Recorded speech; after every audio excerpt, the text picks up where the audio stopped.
Baik, Assalamualaikum, salam sejahtera. Berjumpa lagi kita pada hari ini 15 bulan bagi kelas PDPR minggu yang ke-7 bagi Diploma Teknologi Kimpalan DMB 3152 penyambungan logam ataupun joining teknologi.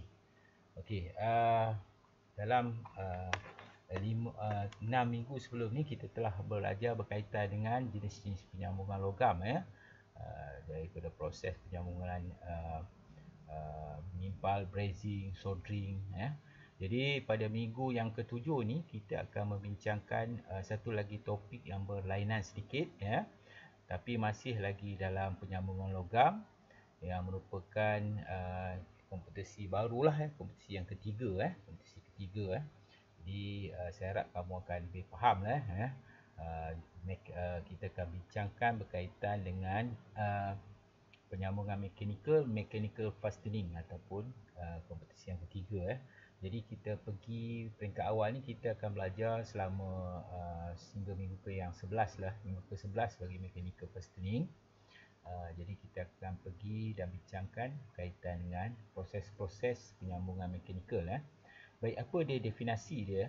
Kita pergi pada definisi dulu. Apa dia penyambungan mechanical Pengikat mechanical adalah satu kaedah untuk menyambung atau memegang dua atau lebih komponen dalam kedudukan yang dikehendaki antara satu sama lain Baik, mechanical fastening kita boleh kelaskan kepada tiga, iaitu yang pertama sekali kekal ataupun permanent Kekal, permanent dalam bahasa Inggerisnya.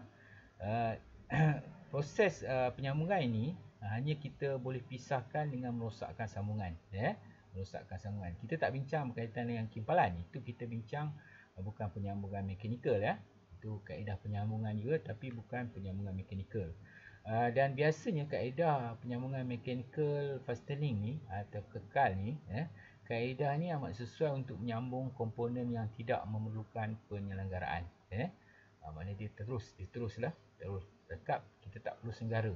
Biasanya kalau rosak kita terus buang Kemudian yang kedua, kita ada separa kekal ataupun semi permanent Semi permanent ni konsep dia kita boleh buka dia untuk kerja selenggara.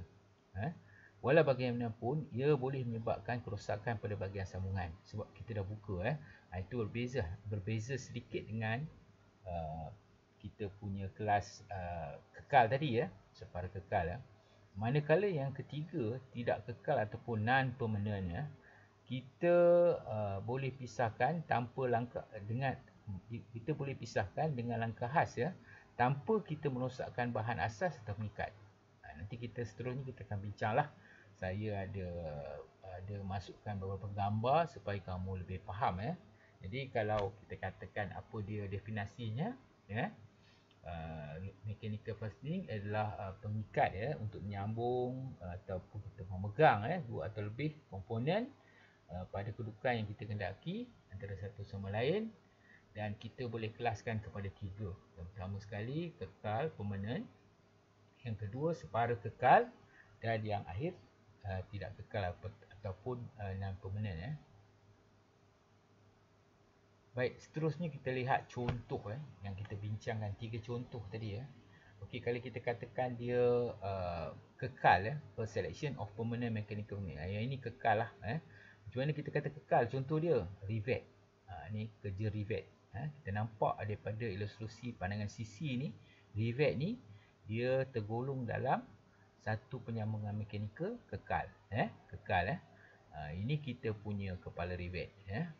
Kemudian yang kekal lagi flanging. Flanging pun kekal. Kemudian stacking. Stacking pun kekal. Stapling. Ini stapler. Stapler. Flanging ni macam kita letak collar. Stacking ni kita pacakkan dia. Nanti kita tunjuk lebih jelas Dan stapling ni stapler. Sekarang ni ada banyak macam teknologi kita boleh beli Kita boleh guna stapler. Malah dalam bidang perubatan pun kita dah guna tak guna lagi konsep menjahit, kita guna konsep stapler pada sambungan bahagian badan yang kita buat bedah Kemudian kita ada crimping. Crimping ni tekanan lah, kita crimpkan tekanan. Biasanya bahagian ni kita tak timpal tapi dia akan mendatangkan kekuatan lah crimping ni Tapi ada ketikanya kita akan buat tack weld di sini untuk memastikan kekuatan. Walaupun crimping ni adalah proses dia. Kemudian seaming. Seaming ni adalah proses kita melipat. Proses lipatan. Okey. Ini adalah contoh yang dikatakan penyambungan mekanikal kekal. Rivet, flanging, stacking, stapling, crimping dan seaming. Okey. Kalau kita lihat pula apa yang dikatakan penyambungan semi kekal tadi, kita bincang. Kita ada snap fit. Snap fit ni kita guna apa? Sambungan, kadang-kadang kita tengok komponen kereta kita pakai, kita letakkan dia satu omboh untuk fitkan dia. Bila dia masuk dia akan lock. Ini pun kita kira penyambungan gunakan pin gunakan pin. Kemudian ada juga kita guna blind rivet. Tapi blind rivet ni cuma kita letak bahagian atas tekannya. Dan ada juga kita gunakan press shrink fit. Yang ini biasanya kalau kita lihat kita pegang mata gerudi mata gerudi, kita punya pemegang mata gerudi tu kita masukkan dalam pada spindle di atas gerudi. Dia gunakan. Tapi saya boleh bagi contohlah, kebanyakan komponen-komponen kereta banyak menggunakan semi mechanical punya joining, separa kekal. Okey, gambar aja di bawah ni menunjuk pula tidak kekal, tidak kekal, non permanent. Apa yang kita gunakan? Kita guna tengok ring. Yang ini kita namakan dia retaining ring. Ini kita boleh keluarkan dengan special plier. Kemudian kita gunakan self tapping screw, skru biasalah. Kemudian kita ada taper pin. Taper pin ataupun spring pin. Spring pin ini tak kekal. Biasanya kat komponen kereta kita boleh ketuk dia, keluarkan pin. Kita boleh ketuk, keluarkan pin. Pin ni untuk melekatkan saja bahagian dalam ni dengan bahagian luar. Kemudian kita ada gunakan bolt dengan nut. Bolt, nut. Kita nampak komponen bolt. Kita ada washer sini. Kita boleh gunakan spring washer dan kita ada nut. Dan ini adalah ilustrasi gambar pemasangan bolt bersama washer dan nut tadi. Kita nampak proses dia. Okey. Ini 3 contoh lah. 3 contoh penyambungan mekanikal. Yang pertama sekali kekal, separa kekal dan tidak kekal. Non-permanent. Okey.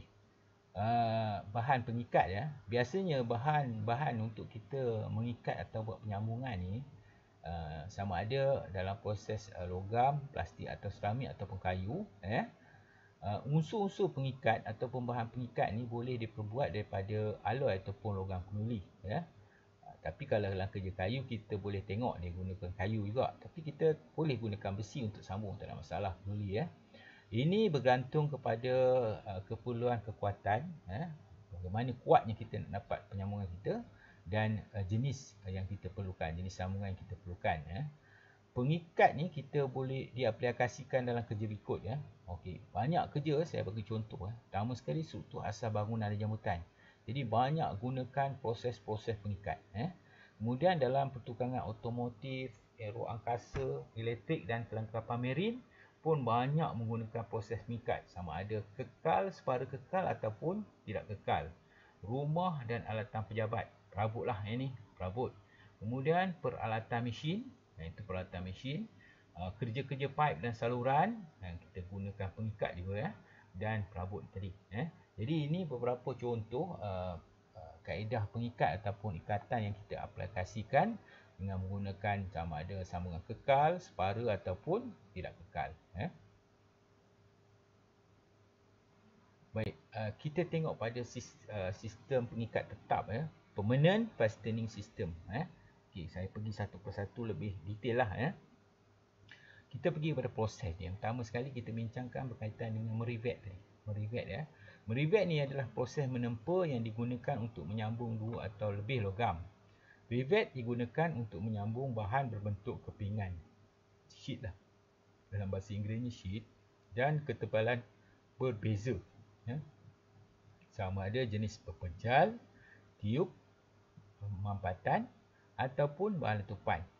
Okey, yang ini kita tengok rivet. Jadi kita tengok rivet ni, di rivet di bahagian ni. Kita namakan di double rivet butt joint with two stripe. Mana kita buat double rivet sini. Double rivet. Kita nampak satu, dua, sebelah hujung sana, sebelah sini. Jadi sebab apa kita gunakan double? Sebab dia menyambungkan 3 kepingan logam sheet, 3 sheet. Jadi dengan adanya double rivet ni tadi, dia akan menambahkan kekuatan.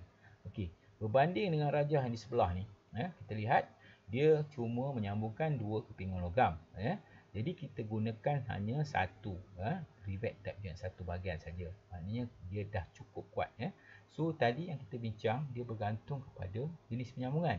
Maknanya dia boleh disambungkan dengan 4 atau lebih lagi. Jadi terpulang kepada proses penyambungan yang diperlukan. Baik, rajah yang sebelah kiri ini menunjukkan kepala rivet. Nanti kita akan bincanglah.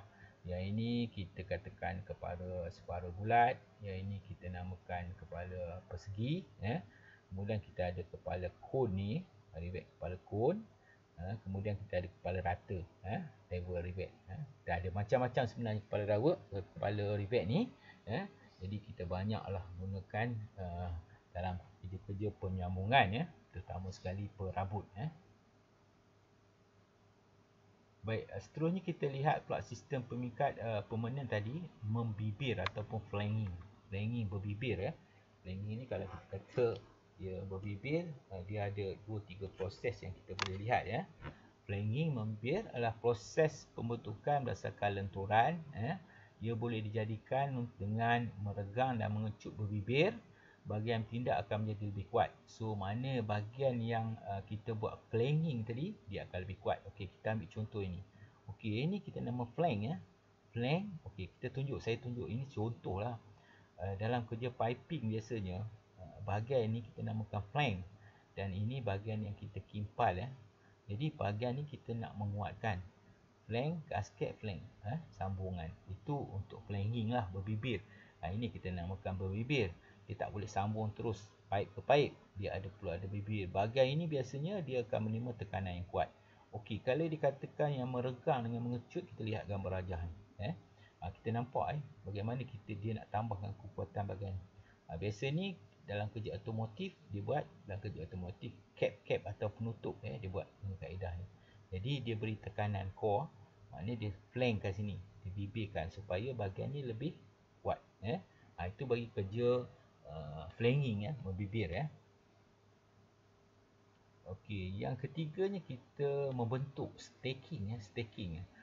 Proses staking ini adalah proses membentuk sama seperti bibir juga, dia tak ada bezanya dengan flanging. Kaedahnya adalah menurut kaedah membentuk hujung secara bersudut. Okey, yang ini kita bentuk hujung secara bersudut. Okey, ini bahagian dia. Bila kita nak tekan dia, press dia bahagian ni, dia akan jadi membulat ikut pada bahagian atas ni. Ikut diameter atas. Tujuannya contoh macam ni. Okey, kalau pergerakan di sini bahaya.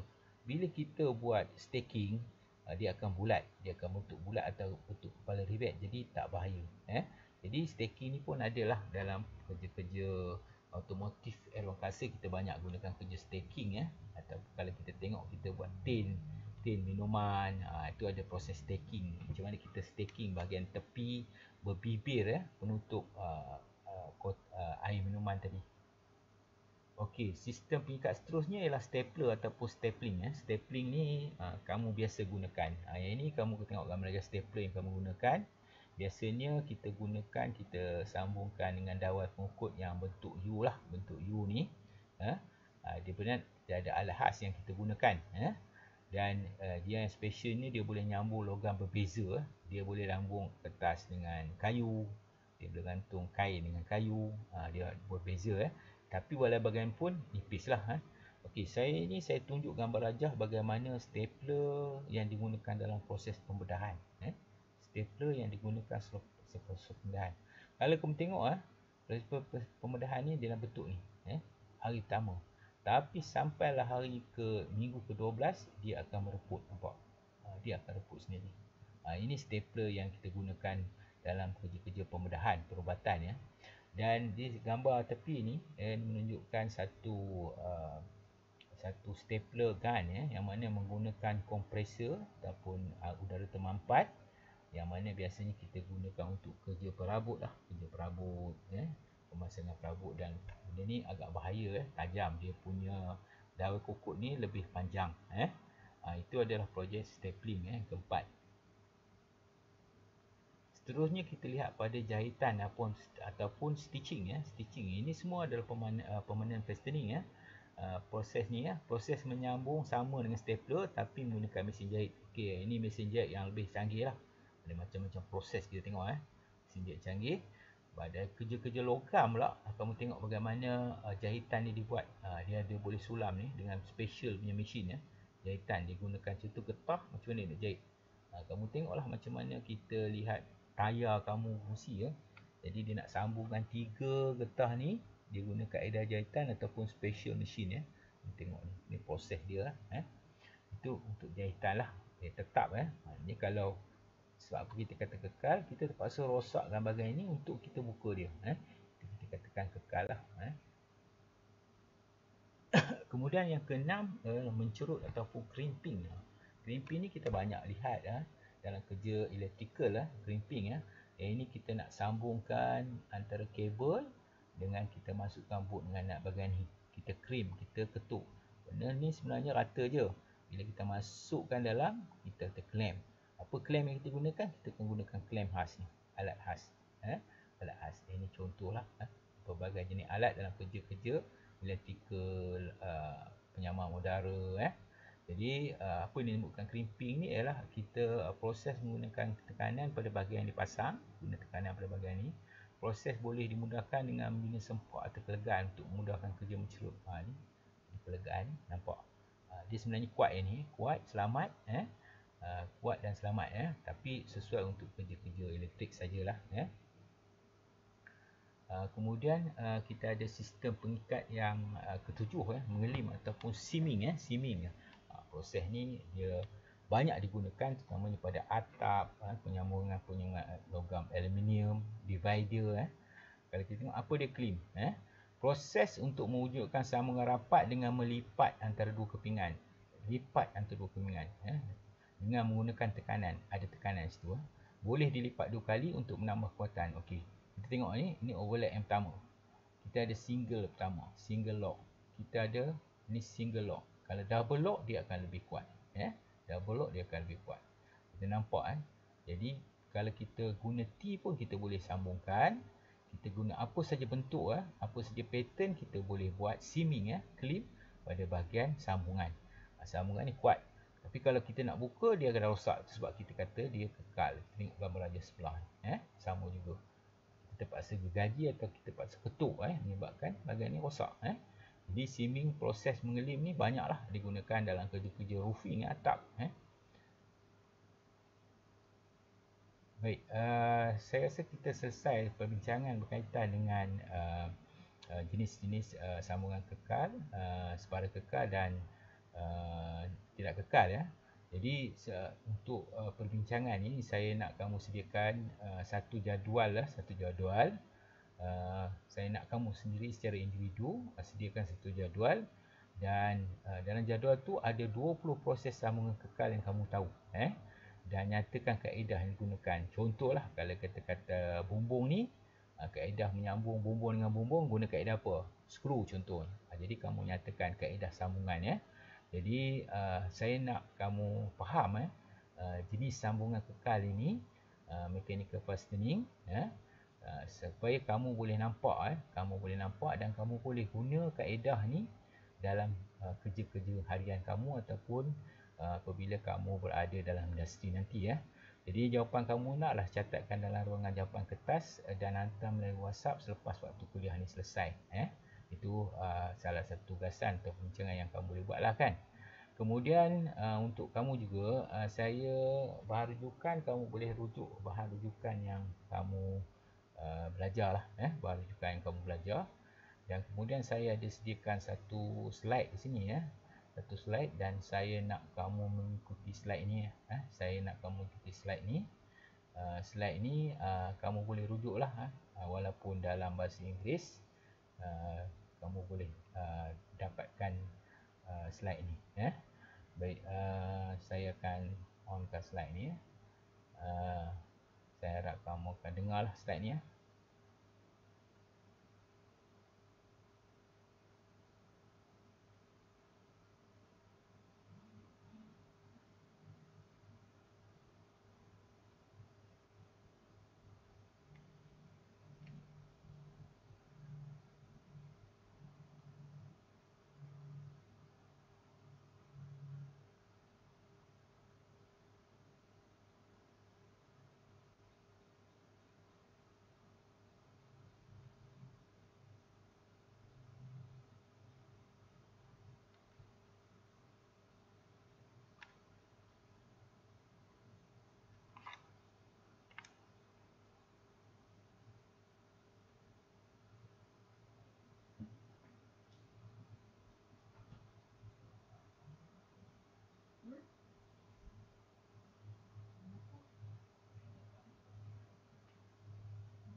Baik, itu saja uh, slide yang ada. Saya rasa kita tamatkan kuliah kita. Saya harap kamu boleh faham.